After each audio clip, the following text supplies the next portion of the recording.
the control, and then they have no restraint, really. One of the things that to put it into the right understanding, several years ago, this Iran has the fastest growing Christian population on the planet and has for some time. And this is the land of Esther. This is where Daniel is buried. The prophet Daniel is buried in Persia. Remember, Babylon fell and Daniel went to Persia and died there.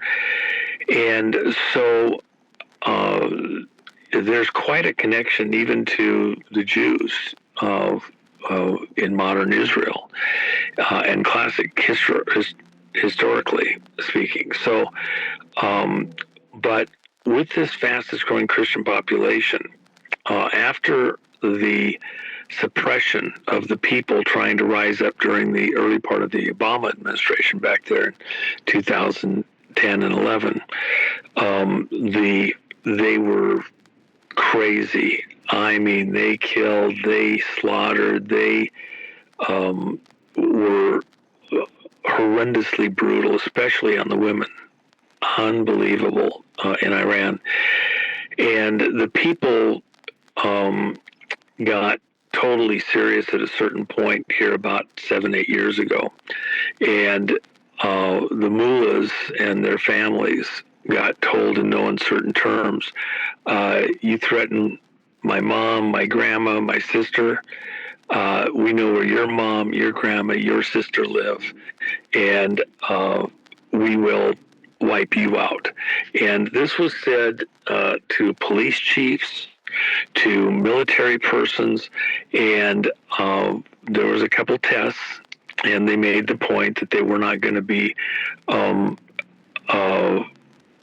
they had been get along, go along, and not confrontational. At that point where they began to respond and be very hyper-aggressive, essentially an underground, kind of think of a French underground there in Iran, it cooled down quite a bit, and you didn't have quite as serious of the repression or the trials and things like that for a period of time. Now that the fight has been on, and you've got 30,000, acknowledged as having been killed during this time period, and probably more realistically during the protests, something closer to 60 or 70,000 dead. With that in mind, this period where the mullahs and Khomeini's son have now taken power again is very important, because the people have a hard challenge. Are they going to fight through this while they have this moment of opportunity? And go back to what Trump has said several times. This is the opportunity for the people of Iran to throw off these dictators, these people that are ruling them, but really aren't the will of the Iranian people. And taking the guns away from these people, taking the tools for terrorism away from them. They've been terrorizing the whole world. Remember, Iran, since the fall of the Shah, and Khomeini came in, and then Khomeini after him, they have been in places all over the world where millions have died. Just in the Congo, 20 million died while they were there with China and other very militant Islamic groups supervising the killing of millions of people there in the Congo. And by the way, a lot of people don't know this. The Congo is a Christian stronghold. Very little Muslims live in that area.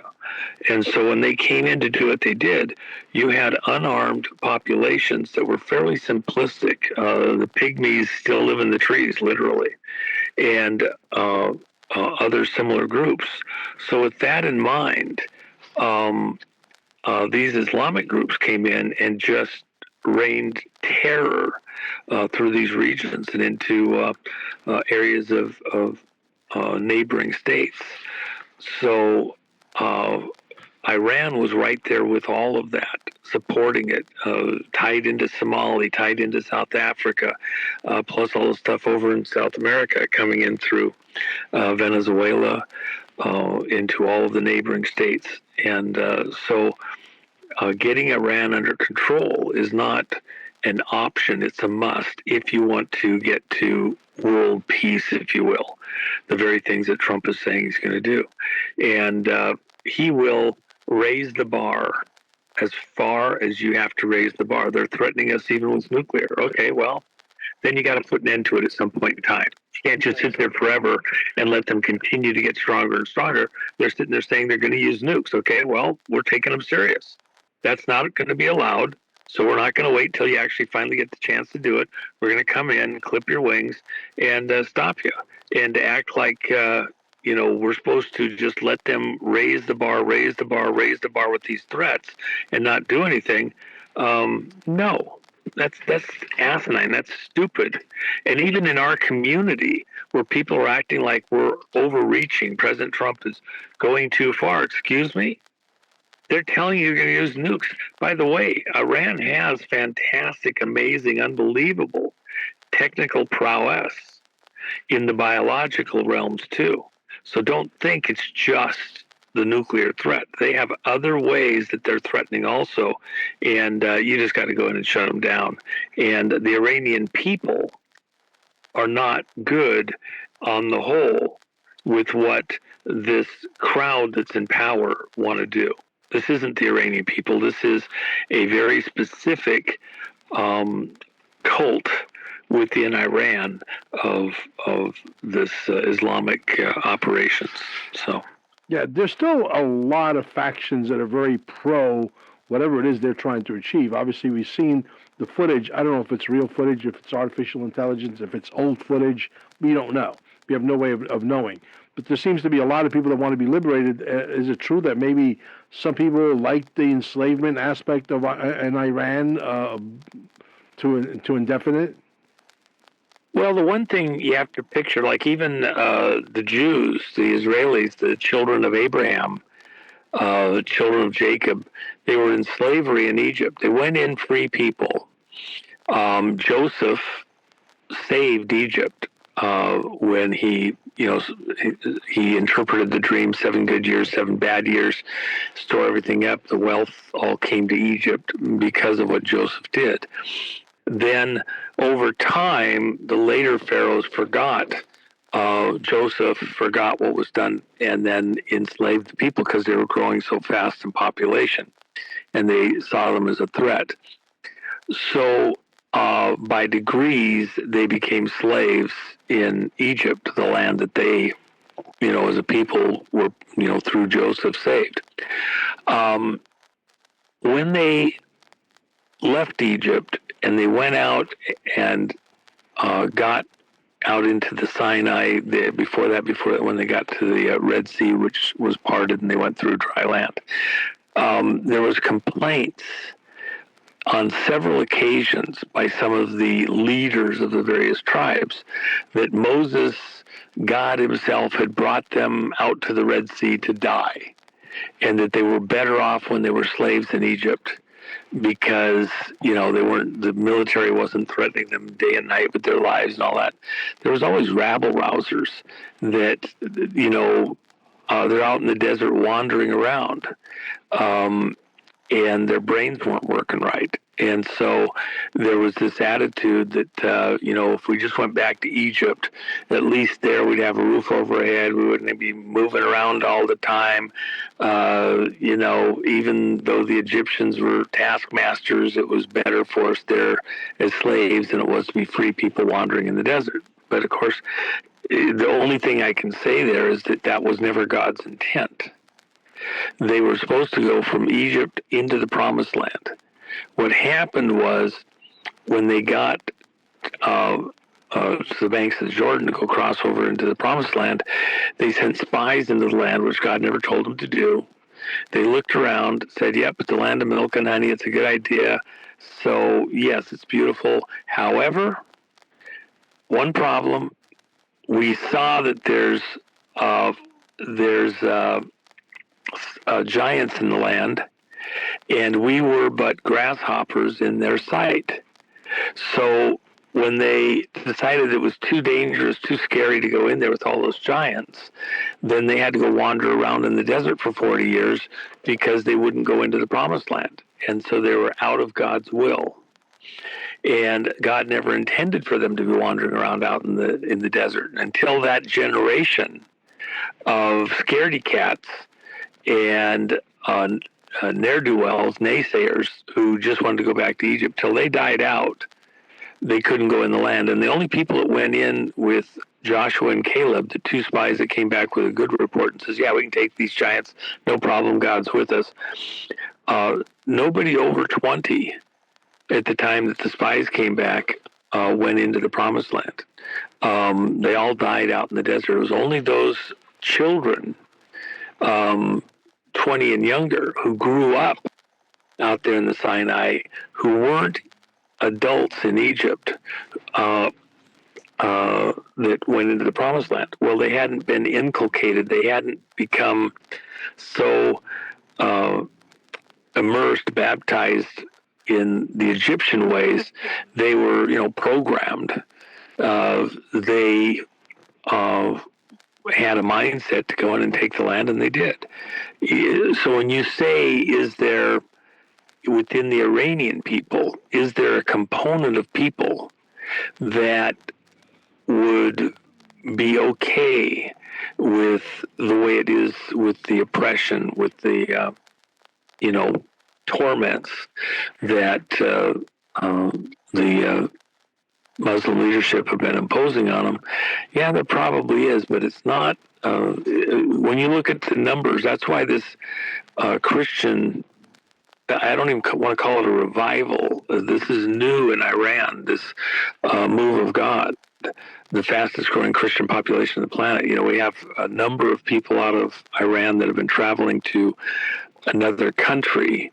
I don't know if I even want to say it, and getting all sorts of teaching and training and learning stuff, and then going back into Iran for about 15 years. And they have been taking Western ideas back in there. Iran was a very modern country in the Mideast before the Shah fell.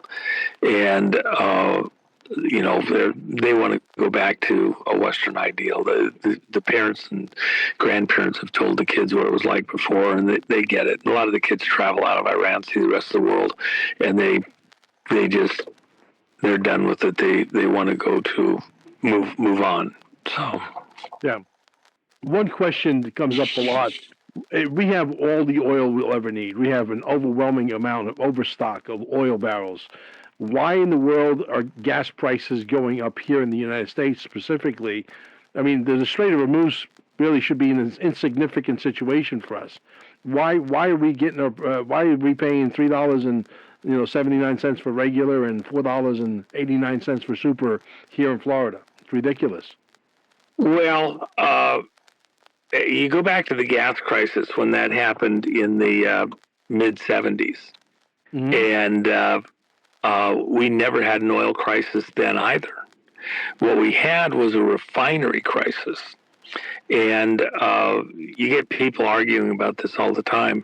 Look at what's going on out in California, where they've regulated the refineries to the point where the refineries have said, okay, we're out of here, we're done. They tax them to death. They're leaving California. They're going to have to get all their gas trucked in. Railed in, okay? And gas is harder to move than oil is, believe me. It's much more volatile, much more dangerous, harder to move in pipelines, etc. So California has engineered itself with their political leadership into a hell of a corner.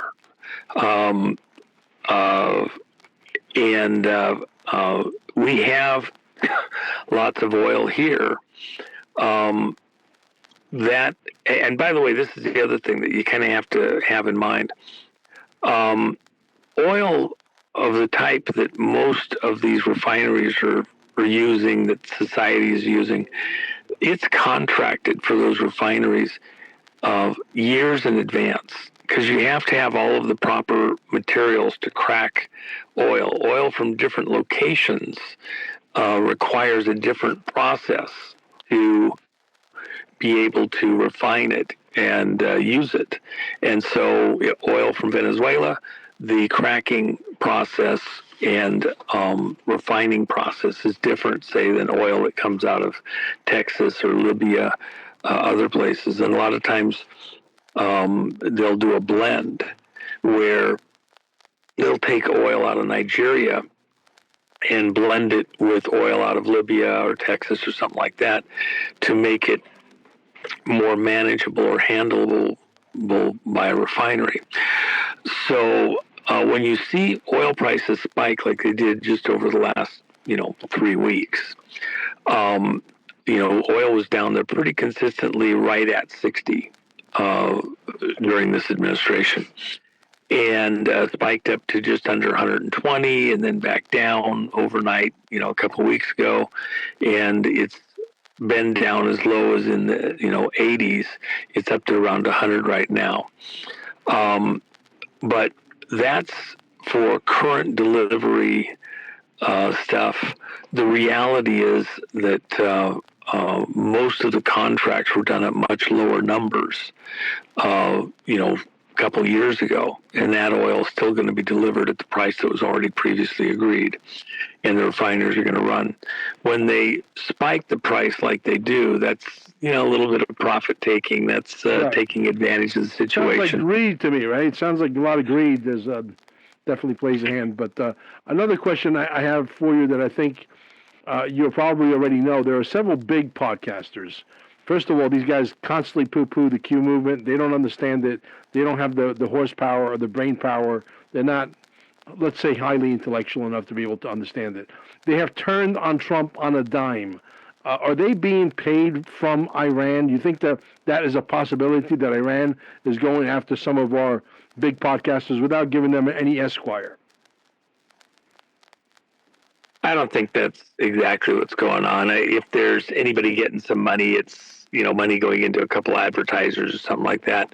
I think it's that there is money. I've warned about this over the last many months, especially the last several weeks, that there is a huge push aimed very exactingly, precisely at the Patriot / MAGA Q community. And the reason that they're targeting them is because they're finding some vulnerability. They're picking it by issue, and this literally is this globalista crowd that's doing this. It's the Soros money. It's the Green Movement money run by the banks out of England. It's aimed at targeting anything that Trump does. You saw it start with the ICE stuff. You saw it when, for example, we arrested some of the leaders of some of the gangs. Trump, within the first minutes, while he was still in the inaugural process, I've mentioned this before, I had people texting me that they'd just gotten orders to report, and while Trump is still speaking, and then they reported within the next day or two, and were deployed to back up civilian state and federal authorities while they went in and arrested a number of the gang leaders like Trendray Raga and some of the ones out of Honduras and other locations who Trump had designated as terrorist organizations. Mm-hmm. And so the reason why you didn't get gangs going crazy all across the country, the way that people were saying it was going to happen on shows like Nino's and others, these experts, it didn't happen because we went in and clipped the top leadership. And then the second tier people, we went and got them also. Remember, you had the apartment complexes that had been completely taken over, correct, by Trendray Raga up there in Colorado. and similar at other places. And then immediately after we picked those guys up, and those guys went to Gitmo. Okay, you could go look in the social media, and they went out of their way to post stuff where these guys are in the orange jumpsuit going right through the doors there at Gitmo, and then they were farmed back to other countries who had to take them back because they were sent here on a mission to cause chaos and disruption here in America. And with that in mind, we've been keeping these terror cells on the run. The second-tier people, they were trying to move ammunition from a number of locations back up to the Midwest. And we, miraculously, gosh, this van has got its headlights in my eyes, and it's like, won't put the low beams on. We should pull it over, see what's going on. That's a great cover story, okay? But the reality is we were following these guys when they bought, gazillion dollars worth of ammunition, loaded up the vans with it. We're headed for freaking Minneapolis and Chicago and other locations. And the van's so weighted down, ammunition is made of what? Lead. And so it's sitting so low that the headlines are, shooting everybody right in the face like the high beams run. Sure. And the cops use that as the excuse, but the reality is we had intel because the heads of these gangs gave us everything. Right. They would do anything to keep from going back home. They do anything from going to prison for the rest of their life back home. Okay. Yeah. So we've had cooperation on a lot of fronts. Yeah. And so people have to understand there's a huge push to affect our community and get us to, lose our roots. And Trump's doing a fantastic job. This is very edgy ground that we're on. And the other thing, anybody here that's, wants to go, kick Trump in the ass because he's doing something wrong. Remember this. We are threading a needle here to get everything. Stop Iran from supporting and pushing terrorist operations all over the planet that are killing huge numbers of people. By the way, over half the people that died in the Congo were under the age of 20. Right now, today, people don't even know it. You got over 2.5 million refugees in Uganda up on the Congo border, and over half of them are under the age of 18. The UN cut off food supply support for them months and months ago. So there's been all sorts of efforts to keep them okay. But those are all kids. What are they supposed to do? Where are they going to go get a job? How are they supposed to survive? Go back in the Congo? The fight's not over there yet. We're still wrestling through all sorts of issues there, and it's a work in progress. Yeah. But also remember, beyond all these other things, we still have a threat that is not immaterial. And in fact, even the stuff coming out of Iran right now, they're intonating in their conversation that they have nuclear material, that they have material for bombs that we're not aware of. Right. So they're still saying they got it. Yeah. And of course, the kiss up was going on there in South Africa. By the way, when South Africa was hijacked and stolen from the South African people, same way Iran was. When that happened through election fraud, by the way, they had enough nuclear material to build 6 bombs. South Africa and Iran were doing naval maneuvers and joint training as recently as 3 months ago, still getting ready to do something. South Africa with Ramaphosa, he's the one that Trump kicked in the ass right there and pantsed right there in the Oval Office over the killing of the white farmers. And the president was like, I haven't seen this video before. I don't know what you're talking about. Really? Gosh, this is news to me. Exactly. Hey guys, don't forget thejennifermac.com. Thejennifermac.com. I'm still trying to convince him that he should make his Matador jacket into leather, and I'll be willing to pay whatever he charges for it. I don't care. I want one in leather at some point. I will be able to convince him. I'm sure. But let's talk a little bit about, the resources of China and Russia are weathered very, very thin. For them to be able to pull a successful blockade, Russia would have to be militarily not, bogged down in another country like Ukraine, and China would have to be, obviously have a surplus of tremendous amount of cash, and that's not true as well.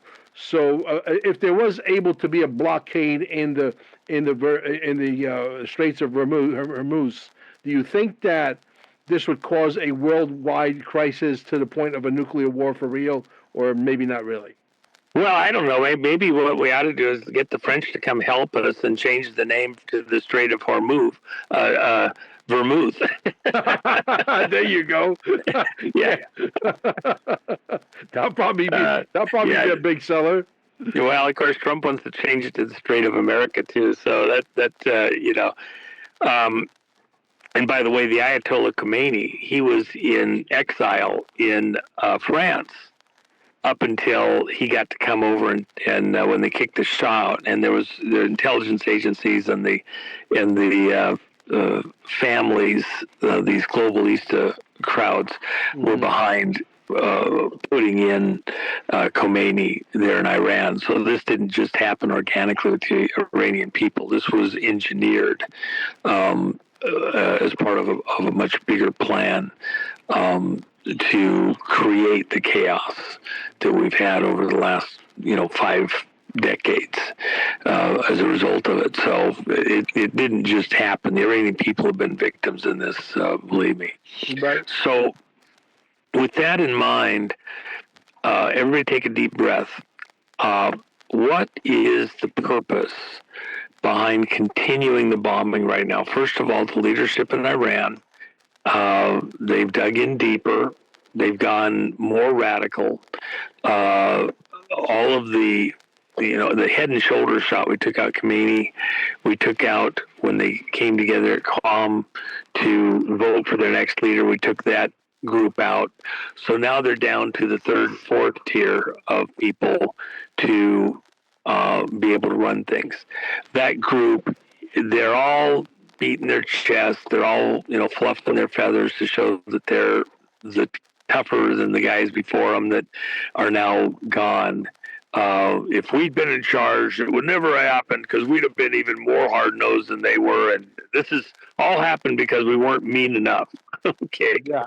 All right. So what's now in play is they're trying to up things, and they're making these huge threats. First of all, that Trump has to remove American troops from the entire Mideast. Or they're going to destroy us all. Well, if they could have destroyed us all, they'd have done it already. For example, they had 300,000 missiles in Lebanon aimed at Israel.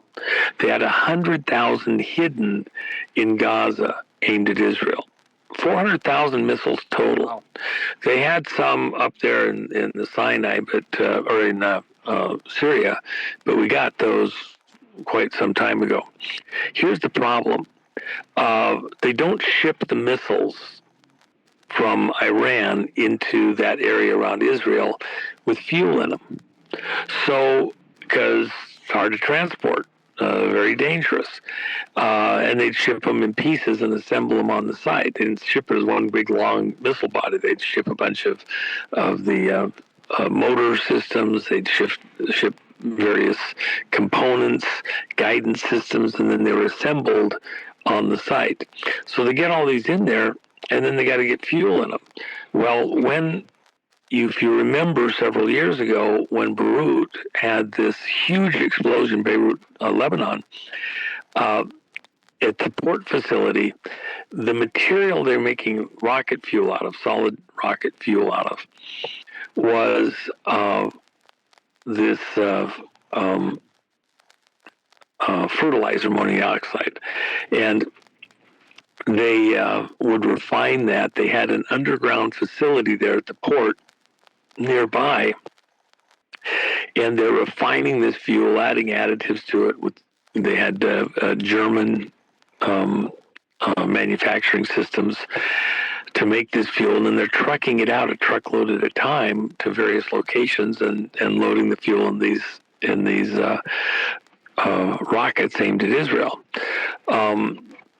Well, Beirut blew up very dramatically. Yeah. And the factory, plus all of the material to make the fuel, blew up very dramatically, destroyed Beirut. I mean, it's even now, it's almost nothing has been repaired that's there for the most part. Yeah. And so they're beating their chest, but there's not much in there. They're, doing all the scary talk, but there's not much there. Now, China has been moving stuff to Iran, technology, all sorts of things that they need to build this stuff out. But we've kind of cut China off in large measure from being able to do stuff there in Iran. China was getting oil for pennies on the dollar out of Iran for sharing technology. And because Iran's in all these sanctions, they couldn't sell their oil without issues. Same thing with Russia. Both of them were getting stuff.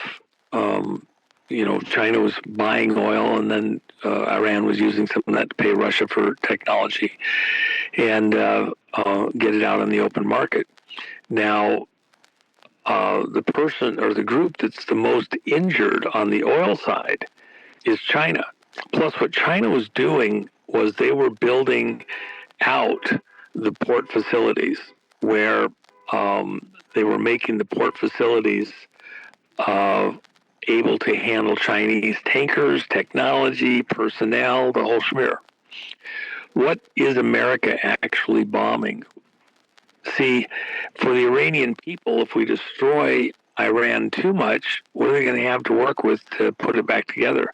So we're surgically dismantling locations tied to China. The places that China's been building out, that they can then manage Iran from, are all going away. And we have zero interest in letting any of that stay there. Part of the deal is this. See, because of international trade agreements and commerce and everything else, if China has a facility that they paid for that's there, they would have a claim to come back in and redeem some of their property or still follow through in the trade agreement like that. Exactly. In a act of war, a time of war, if those facilities and locations end up being, victims in the ongoing war, then China loses its toehold, its grip into Iran. If we come in and help rebuild it after the war, which is what we'll do, and help Iran to pull its act together again, we will then take a trade with them for, so they end up paying for it and own it after it's done. We'll bridge them through, but they'll end up paying us back for every last cent that we use to rebuild Iran and get it back on its feet again. And, that's exactly how Trump will do it, and it'll be excellent because it won't burden the American people, and it'll make it so that the Iranian people don't have legal issues on ownership, investments of China into places in Iran or Russia, for that matter.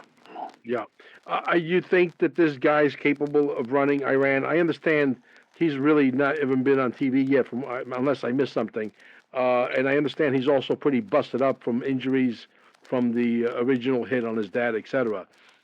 So he might not be literally physically capable to run anything right now. I think he's you know he'll fight through, and he's got plenty of people around him to support him. He's a figurehead that the rest of that radicalized group would agree with and recognize. And at a certain level, now that we're at the third tier, we don't have to really take that one out. And by the way, it's not the U.S. that's attacked the leadership in Iran. The fight has been broken into two sections. We handle facilities, military, infrastructure things that we want to take out. The Israelis have been taking out the leadership, the radicals, etc. And by the way, they've been working with the Iranian people. The Iranian people literally have been able, all the way back to when we did the nuke strike, but this capability has been building out, to radio in, if you will, call in airstrikes at specific locations where the Iranian military would have a stronghold, or where there's like all the anti-aircraft stuff that was taken out back when we bombed the nuclear facility. That was Iranians identifying the targets in collusion with Israelis that were there in the area on the ground to take out the military targets back when we, bombed the nuclear facility. And that has been continuing, identifying targets, including leadership and where they're at, to where we were putting missiles into an exact apartment in 25 and 30-story buildings to take out leadership and their security teams with exacting precision. So this has been, for the most part, done very surgically to have minimum civilian casualties. Unlike what the mullahs have done when they were just mowing down protesters in the street by the hundreds. So, we've worked very hard because we understand the Iranian people are with us on this. We're trying to save lives, not to hurt them. Interesting. Let's make a reminder here real quick. The Junior Quantum Summit, guys, full steam ahead. It's going to be absolutely an epic event. I mean, we gave the plans on how to build your own free energy device, and we got a couple of spooks in the audience. Great, wonderful. Maybe more spooks will buy tickets to come this time. Who cares? We're not afraid of them. And we're going to have a free energy device on stage demonstrated the very first day. Well, just so people know, Stan Deo did some fantastic work, and it's, the technology is there for accessing energy that's flowing across the surface of the earth. So this isn't woo-woo. There is some very interesting things there. Deep breath, some more efficient, effectual, etc. There's an investment. You could say at a technical level, we all survive every day on free energy. You get sunlight. The world runs on sunlight. Okay, if you're going to utilize it in an electrical system or something like that, well, you've probably got to make an investment in some solar panels. I remember one of my friends years ago built his whole entire home around, he had a huge piping system under his house in rock where he was storing heat in the daytime with water that was heated on panels on the roof, and then at night circulating that water through the house to have a nice even temperature. And he did have to run electric pumps to circulate that water, but even the pumps he had on a battery bank so that he could function. He lived in an area that was very cold. He did use heat in the winter time because it'd get 10, 15 below where he was at, and so he'd supplement it a little bit, but it was still his power bill over the course of the whole year for heating was very, very thin. Well, so it wasn't free energy, but it was very, very low cost. There's an investment that is required for most all of these things in the equipment. And so you're just trying to find much more efficient ways of tapping what's there for the earth. You grab, we have properties where there's underground hot springs. And so if you can tap down to where the hot springs are coming up at, you have free heat for your house, greenhouse, whatever you want to do. One of the biggest tomato farmers in the country is located up north of Fairbanks, about 50 miles out of Fairbanks, and he heats his greenhouses with tomatoes, his hothouses, with water that's from hot springs there in Alaska, under the ground, quite a distance down. It just has pipes go down to it, brings up the hot water, and heats his greenhouses. So, there's some technology, there's some investment, but this isn't. There's different levels of tapping some of the energy supply. Of course, what Tesla was doing was just adding a pulse to the flow of energy across the crust of the Earth from south to north, and allowing that we could do things to charge the ground and tap that energy using the crust of the Earth like a big battery storage device. So there's lots of stuff here that it's worth a conversation. And if you've got something new technology-wise that is making sense, then I think that's fun and worthwhile. And by the way, we're in the Trump administration. We're not being fought the way it once had been being done on new ideas and technology like that. I wouldn't expect any opposition at any level right now. The people that were fighting the citizens on some of the stuff which was happening are Obama, Biden. They're not in the same zone right now. They're trying to choke back the energy use. Totally. And so that we would have to buy their green energy and, on their green meter. And they were green with envy with anybody that had any other way but theirs. So they're getting their ass kicked. While we're on the subject, Juanito, I've been going down this rabbit hole for the last 5 days, and I can't get enough information. Have you ever heard of a concept of building a home with rammed earth? Yeah. Okay.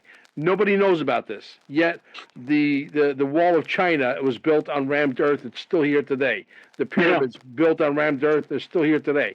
They don't want you to know about it because your energy bill is going to go down by like 98%, number one. You never need heating, and you never need air conditioning, ever. I mean, it's and you're surrounded by earth, which is, it's like you're being grounded all the way around. The energy is through the roof. I'm thinking about buying a lot and maybe potentially building the next Staying Alive facility with rammed earth because of the energy field. Plus, I got a few other things that I'm working on that will increase that energy by a factor of 24,000 times. Not bullshit, real.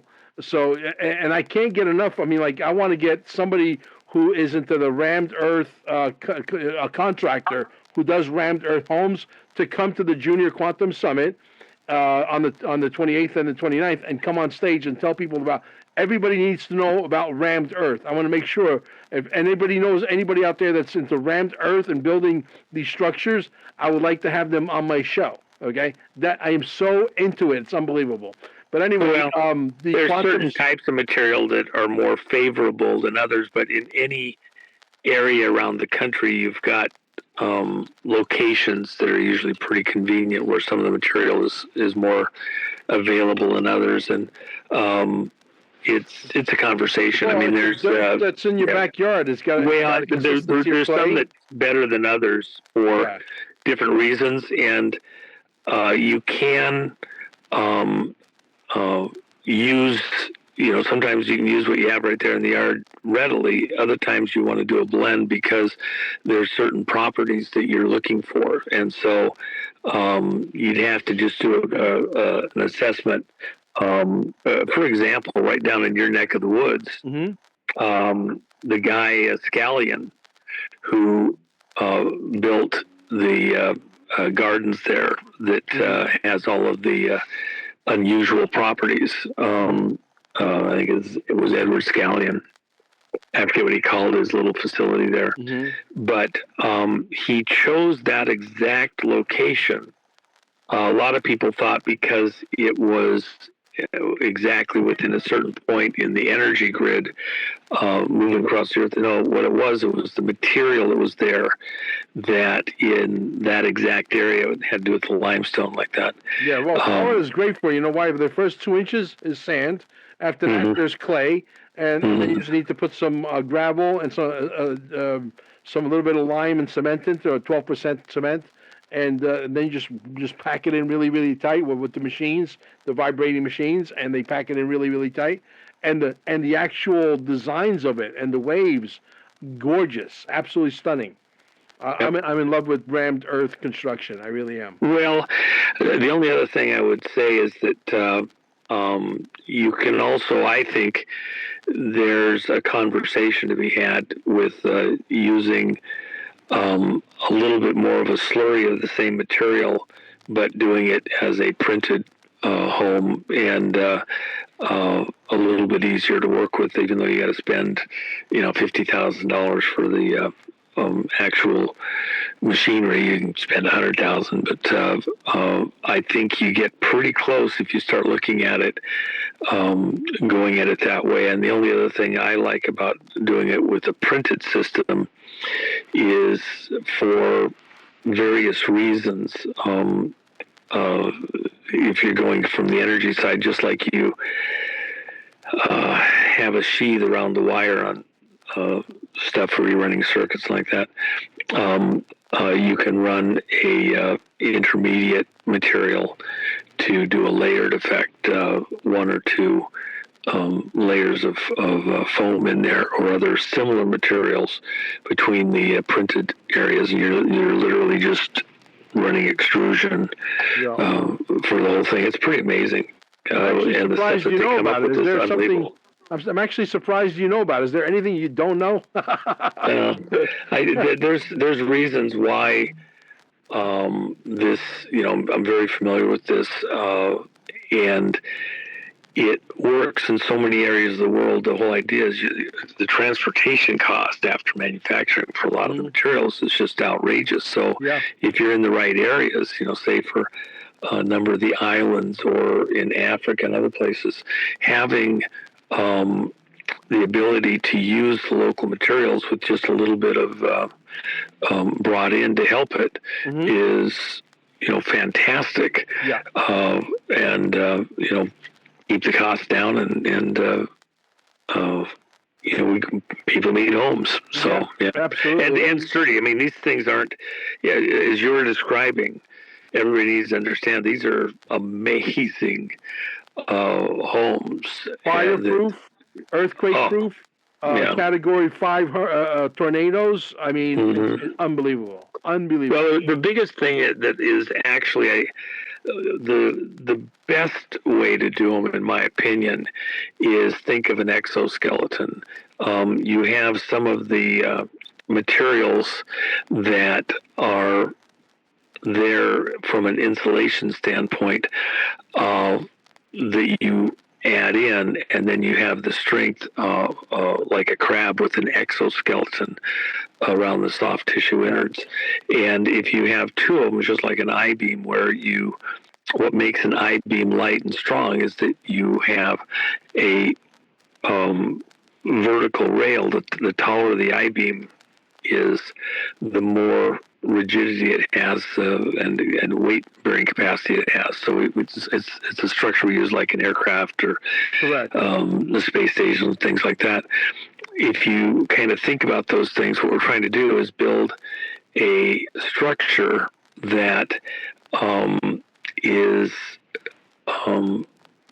relatively light for a bunch of reasons, and yet has great strength to withstand even a Category 6 or the vibration of a large earthquake. And so Exactly. you have to be able to do things to let that energy dissipate in certain ways. And so even when we have a Great Wall of China, if you look, it has expansion joints in it.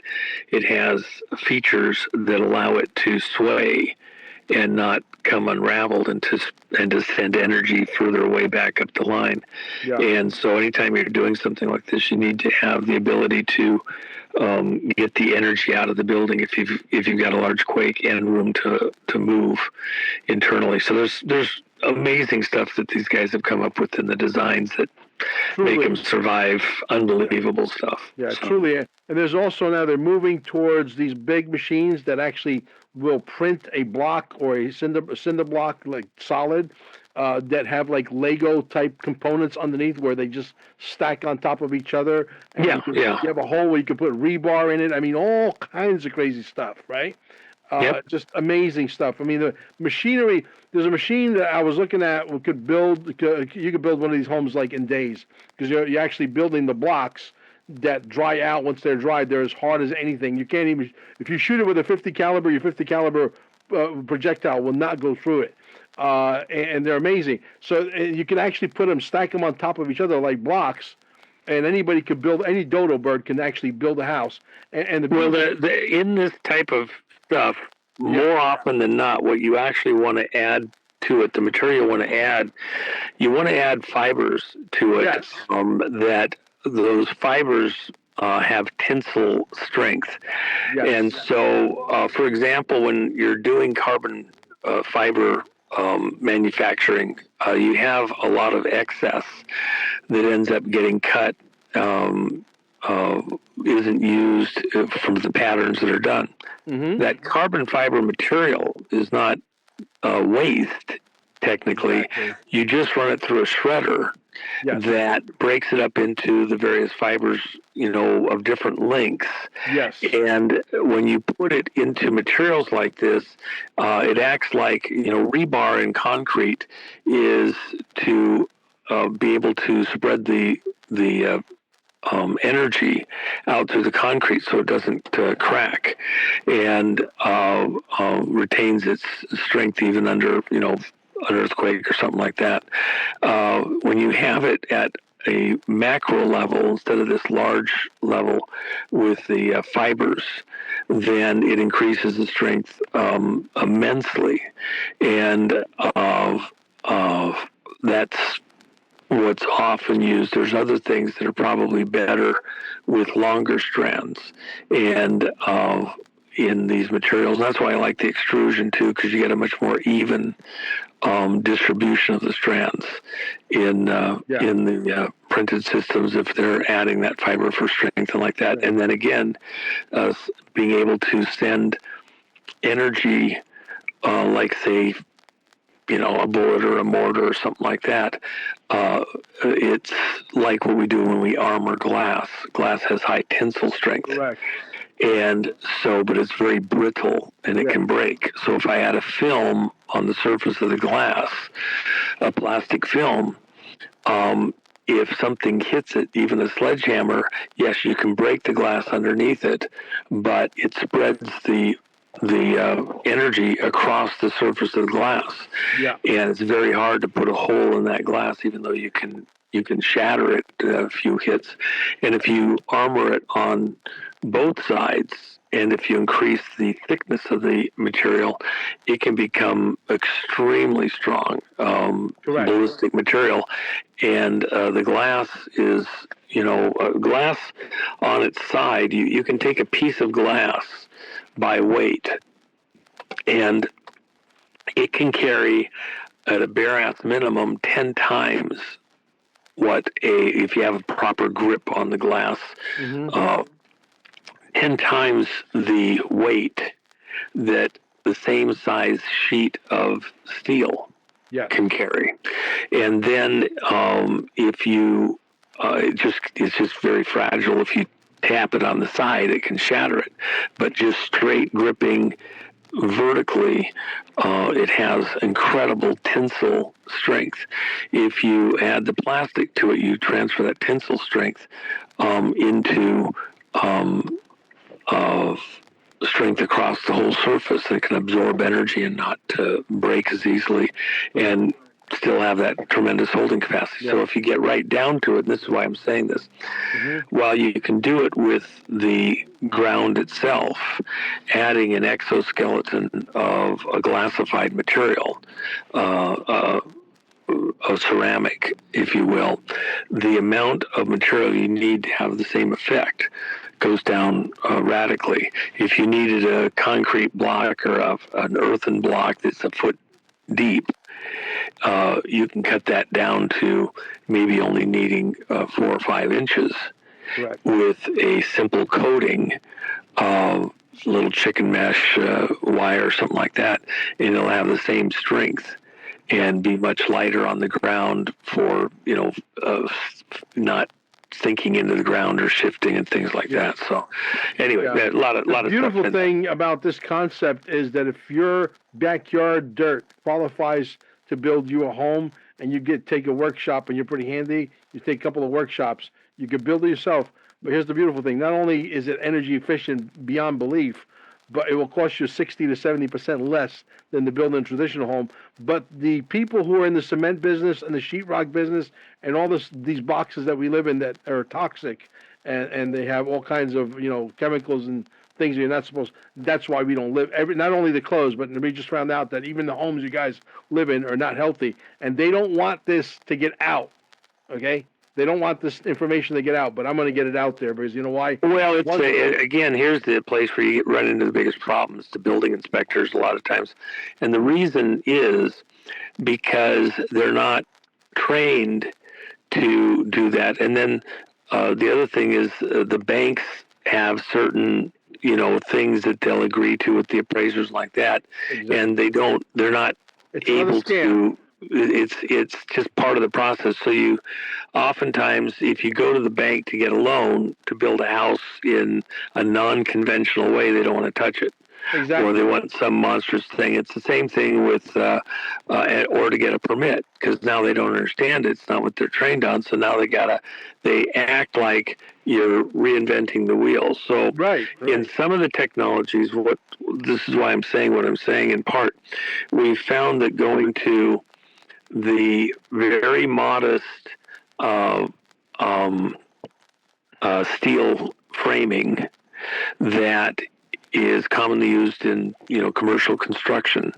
You use that steel framing, put it under tension against your foundation or floor, and then what you're now doing is you're adding the fill, and you can treat it like a insulation layer, when in reality it's also adding the rigidity, the insulation, everything else. Yeah. And they can't argue with you because it's now just being sheeted in a certain way, and even the banks don't fight it. So if you know how to kind of talk the language that they have to hear, you can do better. And of course, when you get the price down far enough doing it this way, once it's done, it's done, but it tends to sell for more than what other houses similarly done. And even the banks, once it's done, it's working, and you got a few utility bills or whatever to show for it, right.